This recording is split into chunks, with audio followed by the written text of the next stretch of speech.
Great afternoon from Bali, everyone. It's Hanifa Menon from hearthealthbrainhealth.com, encouraging healthy grieving and mindful actions. Today, I wanted to continue this discussion about emotional independence, and I wanted to tie it in with something known as karma yoga. And a lot of people understand yoga or know yoga or even practice yoga, and many people know about yoga, and certainly in North America, but it's also being shared in this perspective across the world, so in India as well as here in Bali. A lot of yoga places definitely talk about breathing and utilizing the breath for centering, and many do focus on aligning with something within, which is really the process of yoga, is the alignment with the divine. Now, the alignment with the divine can happen through so many types of yoga, and meditation is a type of yoga too. The intention with any yoga is always to be in that aligned state first and then partake in the yoga. So even Tai Chi can be seen as a yoga. Even walking could be seen as a yoga. It is that mind, body, spirit interaction and alignment that matters the most. And a lot of people are praying, and through prayer, we don't call it meditation, but it is the same alignment. And a lot of people do either yoga or prayer with no alignment. So just going through the motions, and can I hold this position for longer? Can I sit here at the right time? Can I repeat whether mantras or prayers regularly? And it becomes rote over time. So even for our body, the muscles become very used to, okay, I can do this, I'll do it for a little bit longer, a little bit longer, then a little longer. We can push our body a little bit. And we can also push our mind a little bit in terms of the centering space, because even as we extend a little bit more, or we move a little bit slower in Tai Chi practices, do we focus, what am I connecting with as I'm doing this? Because that is a beautiful yoga. So today I thought I would start with this first quotation from the Rig Veda, and it says, one should perform karma with nonchalance without expecting the benefits, because sooner or later one shall definitely get the fruits. One shall definitely get the fruits. Now, of course, I am again combining this alignment with emotional independence and now karma yoga. So this emotional independence, of course, I suspect a lot of people would find a lot of clarity in thinking about, sure, if I have more time for yoga, or if I have more time for prayer, then I would be able to be aligned. Yet, as I mentioned, even walking, we can be in this space. And all of this is in alignment with the intention to be aligned with a higher energy. So whether we call this God, or we call it the universe, or we call it my own higher intelligence, whether we shall call it consciousness, any of these terms can be used, the source, anything, the void for Buddhism. And all of these talk about this alignment, and most traditions do talk about this alignment. And as you know, I have mentioned that here we are going through a bit of a festival, and there is a calling for alignment. Soon we know that we're moving into Easter, and there is this alignment possibility. Of course, alignment can be every single day, and I believe, this mind believes, that this was the intention behind all of this direction of how to do this alignment, and how important it is, and how useful it is. And today I'm going to tell you that it's very, very useful and important in terms of emotional independence. So I thought I would also use another quotation by Swami Chinmayananda to let you know where this mind is at and what kind of connections I'm making. This quotation says, karma yoga is a happy blending of the emotional joys of devotion with the intellectual values of Vedanta. The intellectual values of Vedanta. So again, here we're talking Vedanta, and you could be thinking about the intellectual values of the Bible. You could be thinking of the intellectual values of the Quran. You could be thinking about the intellectual values of Gita. You could be thinking about the intellectual values of science. So again, none of that matters in what kind of intellect you are utilizing to also understand this space. Karma yoga is action. Karma means action. So this alignment in action, this is why walking can be seen as a karma yoga. Karma is what we do, whether with our thoughts, whether we do it with our words or whether we do it with our actions. Karma is putting energy into action. So I can be thinking something for some length of time. When I speak the words, it's karmic action. It's a karma yoga when I'm aligned with the universe before I speak my words. If I'm aligned with the universe to even correct and center my mind and my thoughts, that's a karma yoga. So let's say I'm worried about someone and I'm now aligning myself to correct myself in terms of my emotional independence. So we come back to emotional independence. You'll notice that a lot of times we give a lot of power to things outside of us for our emotional balance.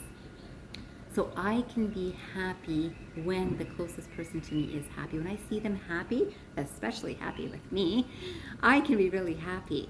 And when that person is not happy, especially not happy with me, I can definitely move into a place of non-happiness. Now again, we've been trained in, well, that's empathetic and that's sympathy and you're feeling with them. And this is not helpful in terms of energetic work. In terms of energetic medicine, remember that whatever thoughts we think, that if we're thinking a person is in pain right now, someone's yelling at me, we can understand that person has to be in pain, whatever pain, wherever they're blaming that pain, and I'm feeling it. That person is in pain. If I can just limit it to that, and this is hurting me, it doesn't become about me, then my intention becomes how to help a person who's in pain.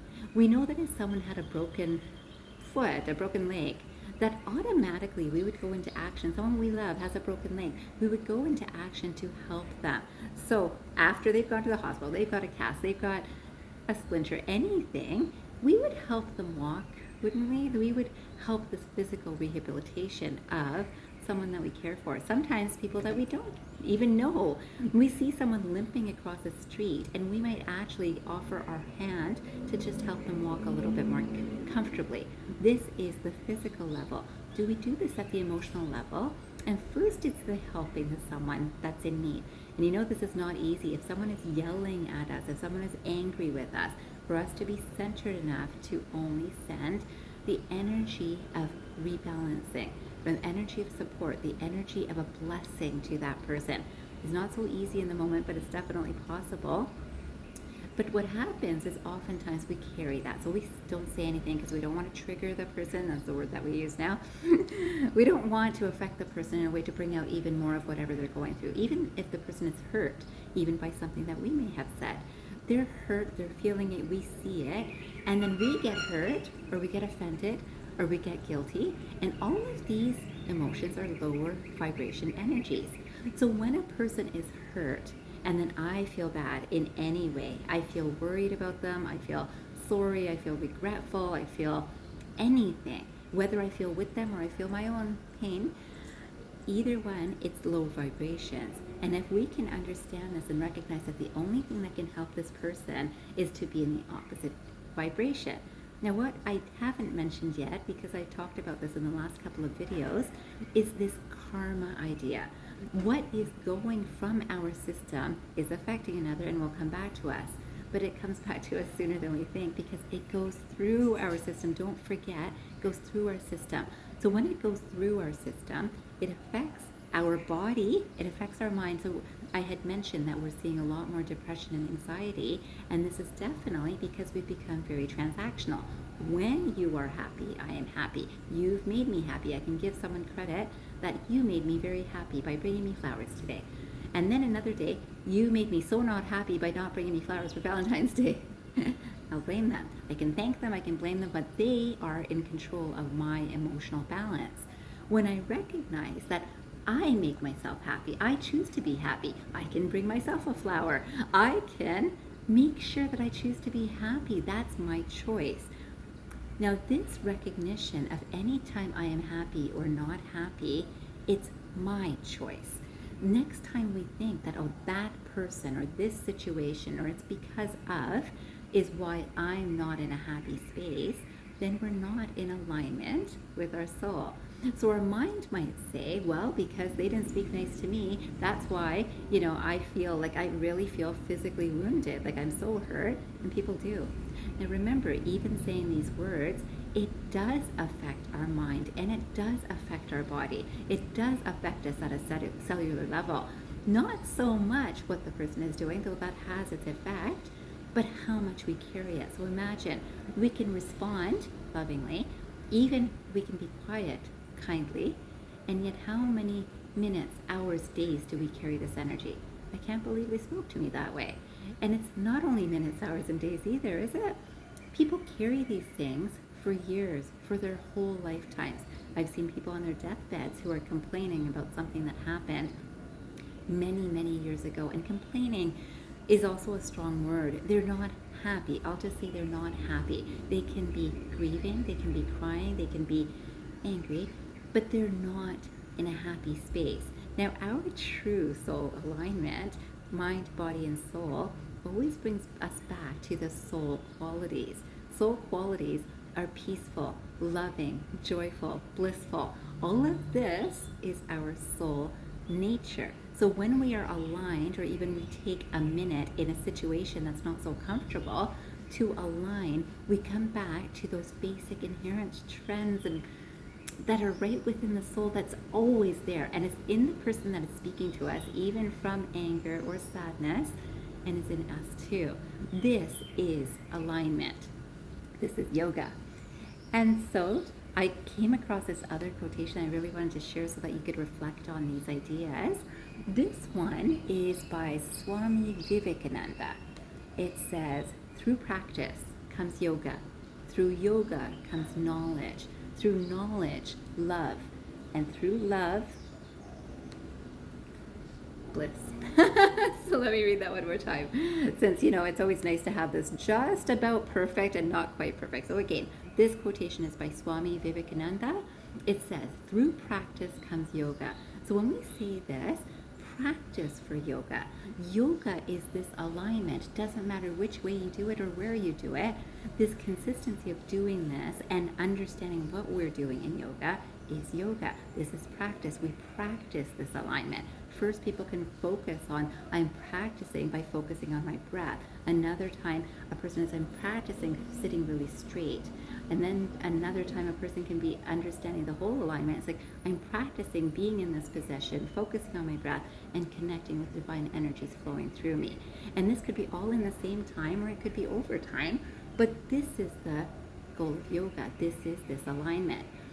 So this comes yoga. Practice comes yoga. Then through yoga comes knowledge. What do we learn through yoga?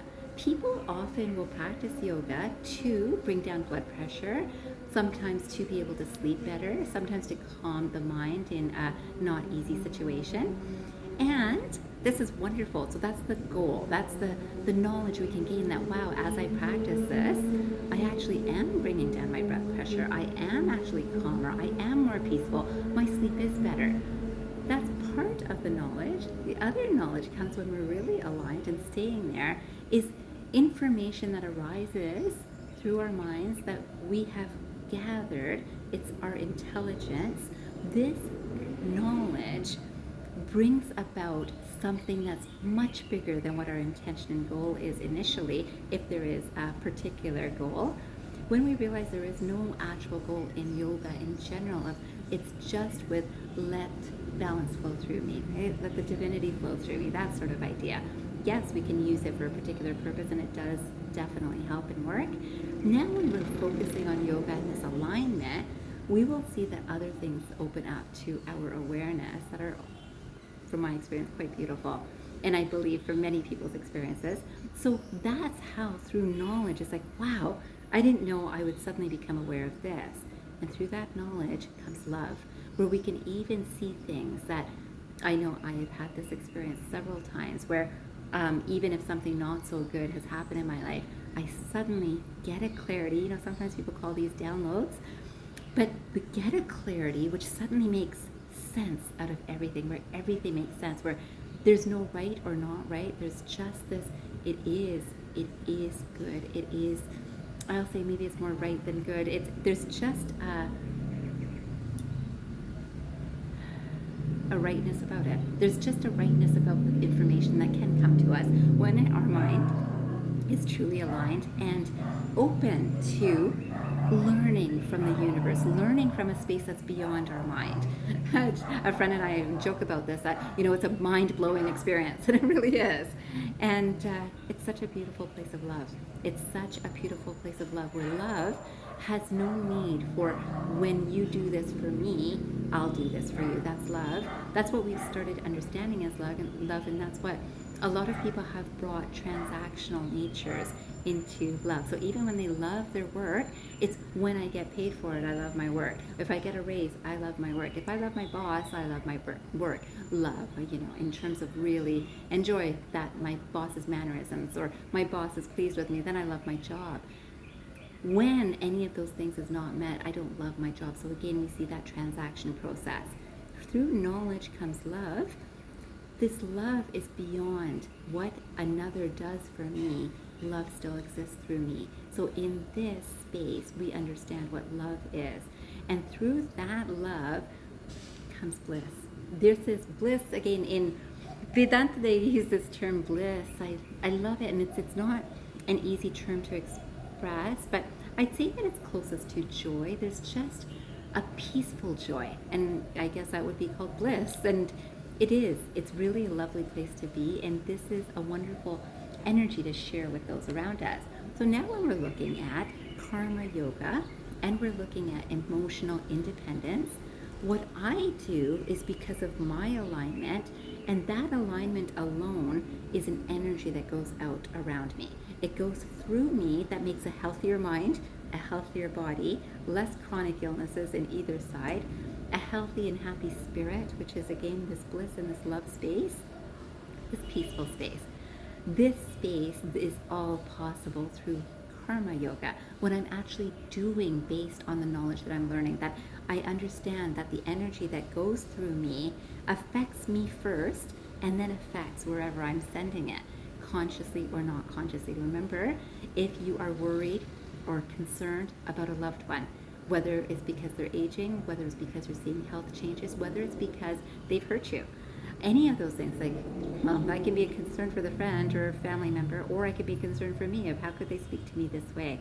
This is all, or they're going through a tough time in jobs, in relationships, in anything.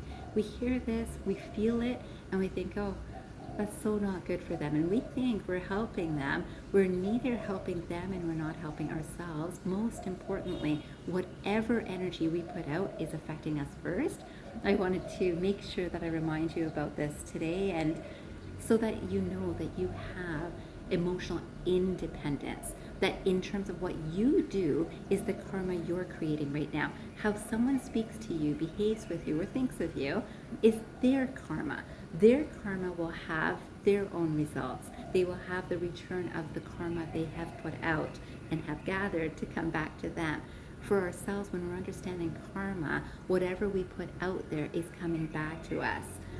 And so I thought I'd end with this amusing quote that I put up the other day. Again, no author on this one, but the quotation is, "You started it." And that's care of karma.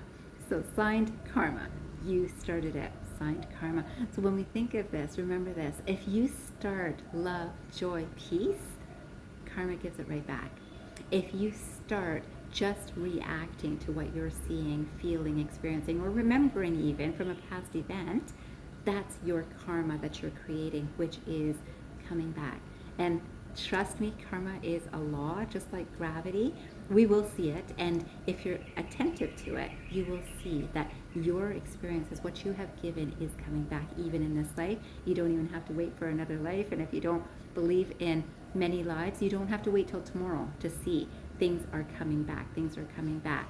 And you can start today to change what's coming back to you, because that's the most powerful space we can be in. So if you've heard about thinking about present moment thinking or the power of now, this is why. Because right now what you do is way more powerful than what things you've done in the past or what you're fearful about the future. Right now, be in the space of bliss, be in the space of love, be in the place of joy. It is your soul nature. Get aligned, get happy, get ready to receive back what you're putting out there. Have a beautiful day of emotional independence and spread that joy everywhere. Have a beautiful day or night. And remember, transform your mind and transform your life. Have a great day or night, guys.